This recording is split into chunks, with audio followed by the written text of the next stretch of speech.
Sometimes the game changes when you're not looking. While everyone's been focused on the obvious moves, the playoff race, the standings, something deeper has been brewing beneath the surface. And today I'm bringing you something that might reshape how we think about this Lakers season and beyond. Welcome to Lakers News Fan Report, your home for the latest updates and insider perspectives on our beloved team. I'm here to bring you the analysis that matters, the context you need, and the truth about where we're headed. Let me take you back to a moment most fans have forgotten. The 2021 draft, a young guard from Oklahoma, undrafted, watching 30 teams pass on him. Detroit was one of those teams. Fast forward to today, and that same player has become one of the most intriguing stories in the entire league. But here's where it gets complicated, where the narrative takes a turn that none of us saw coming. This season has been a revelation in so many ways. We've watched individual brilliance, we've seen flashes of what this team could be, and we've also witnessed the frustrations that come with expectations not quite meeting reality. And at the center of all of this sits a player who has elevated his game to heights that frankly surprised even the most optimistic projections. We're talking about someone averaging 26 points, 5 rebounds, and 6 assists per game. That's not just solid production. That's elite territory. Only a handful of players in this league are putting up those kinds of all-around numbers consistently.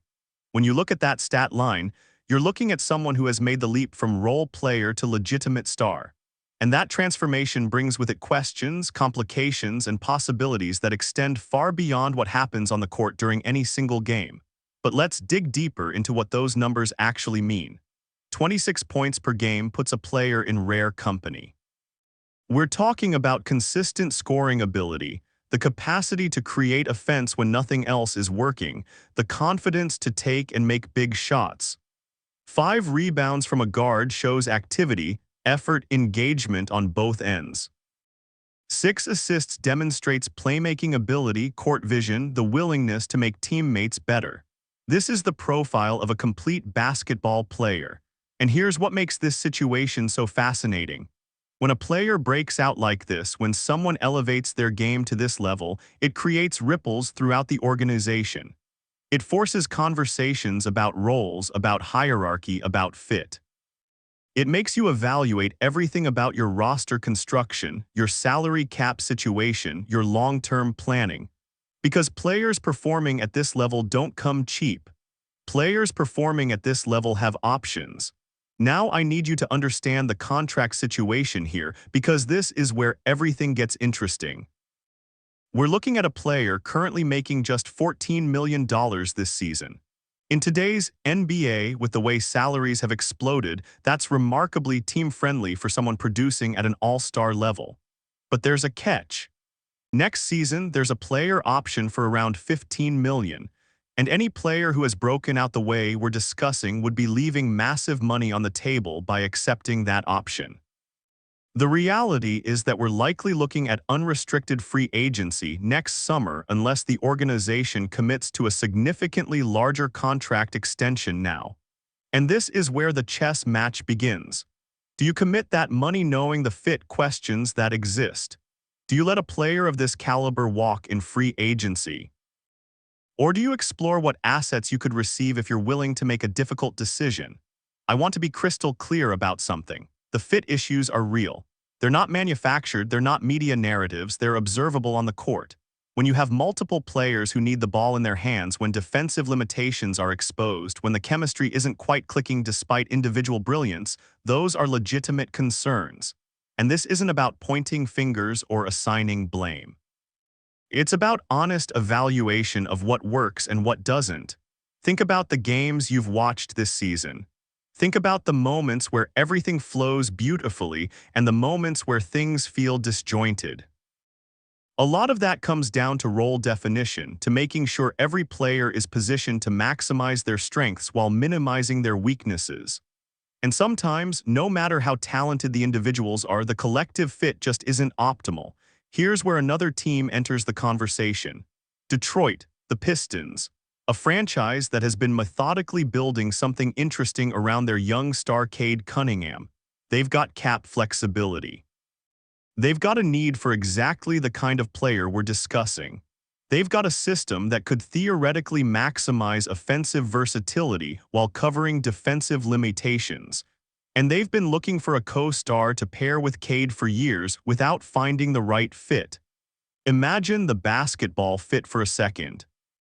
Cade is an unselfish playmaker who makes everyone around him better. He's someone who can create open looks, who can run an offense, who elevates his teammates. Now pair that with an elite shooter who can thrive off the ball, someone who shoots 37% from three over their career. Someone who can also handle the ball and run pick and roll when needed. Someone who can score in multiple ways, who can create their own shot, who can finish through contact. That's a devastating backcourt combination. That's two players who complement each other perfectly. Cade can set the table and his partner can feast. Then when Cade sits or gets trapped, his partner can carry the offense independently. It's the kind of pairing that elevates both players while making the entire team more dangerous. The Pistons have been searching for this exact profile for years, trying to find someone who checks all these boxes. And suddenly, contract timing and roster construction might make someone of this caliber available. Let me talk about offensive versatility for a moment, because this is crucial. The best players in today's NBA aren't one-dimensional. They can score in multiple ways, they can adapt to different defensive schemes, they can impact the game whether they have the ball or not. We're discussing someone who has evolved dramatically over the past 2 seasons in their on-ball ability. The shooting was always there, but the capacity to break down defenses, to run pick and roll effectively, to create advantages with the ball in hand, that's developed significantly. This evolution is what transforms a good player into a potential all-star. And for Detroit, it would solve their most pressing need. They need more shooting, more ball handling, more shot creation, more players who can take pressure off Cade. This would address all of those needs simultaneously. It would give them a dynamic, versatile backcourt that could compete with anyone in the league for the next 5 to 7 years. Now let's address the elephant in the room. The Lakers would be giving up a 27-year-old on a clear upward trajectory. Someone with legitimate all-star potential. Someone who represents exactly the kind of young talent teams covet.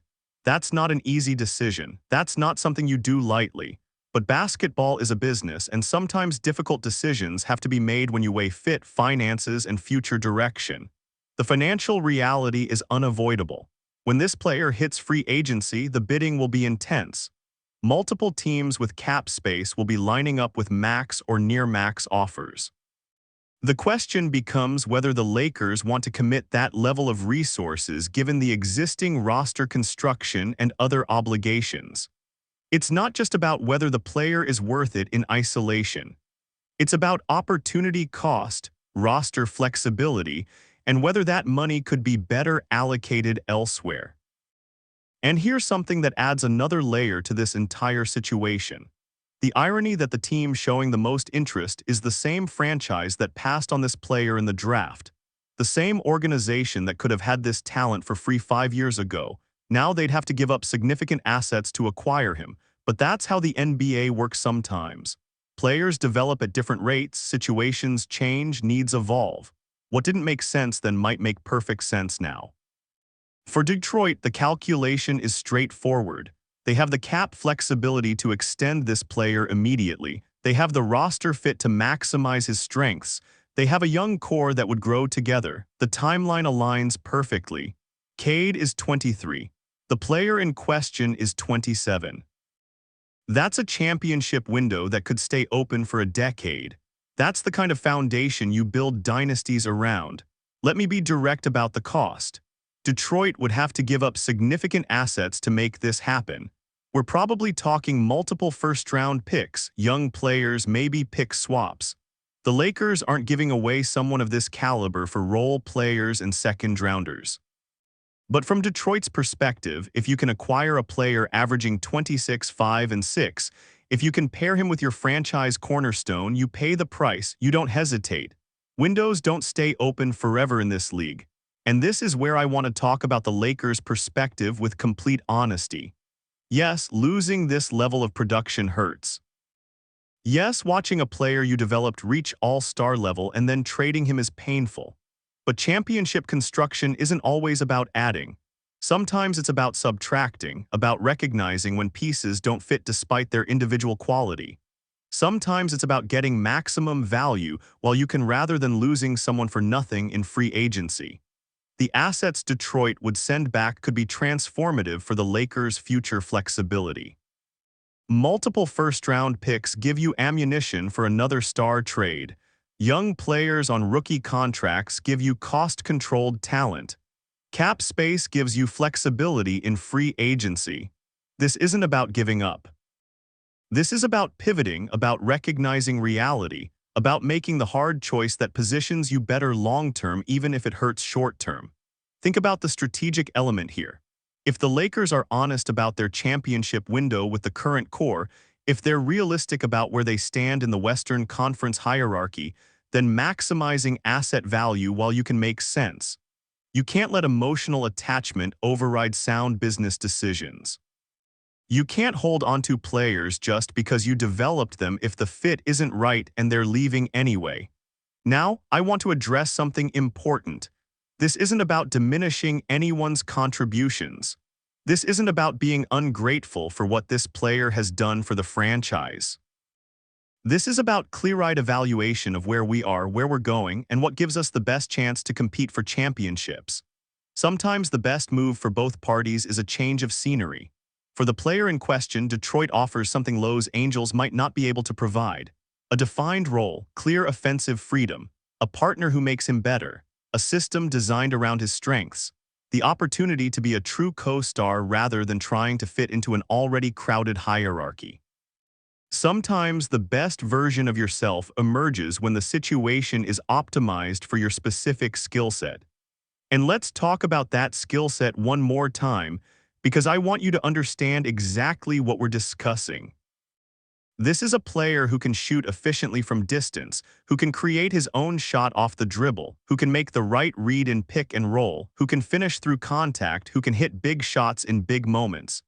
This is someone who has proven he can perform on the biggest stages, who doesn't shrink when the pressure rises, who wants the ball in crunch time. Defensively, there are limitations. I won't pretend otherwise. But in Detroit, surrounded by longer, more athletic defenders, those limitations could be mitigated. Cade can guard the tougher assignment. The Pistons have the personnel to provide help. The system could be structured to hide weaknesses while emphasizing strengths. That's what good organizations do. They put players in positions to succeed. So here we are. Austin Reeves to Detroit. That's the conversation happening in league circles. That's the scenario that makes sense from multiple angles. That's the move that could reshape both franchises for the next decade. The Pistons get their co-star, their missing piece, their backcourt of the future. The Lakers get assets, flexibility, and a chance to restructure around their remaining core. Is it going to happen? I don't know. Trade negotiations are complex, sensitive, unpredictable. Both teams would have to agree on value. Austin himself would have to be willing to extend in Detroit. There are variables we can't control, factors we don't know, but the logic is there. The fit makes sense. The timing aligns.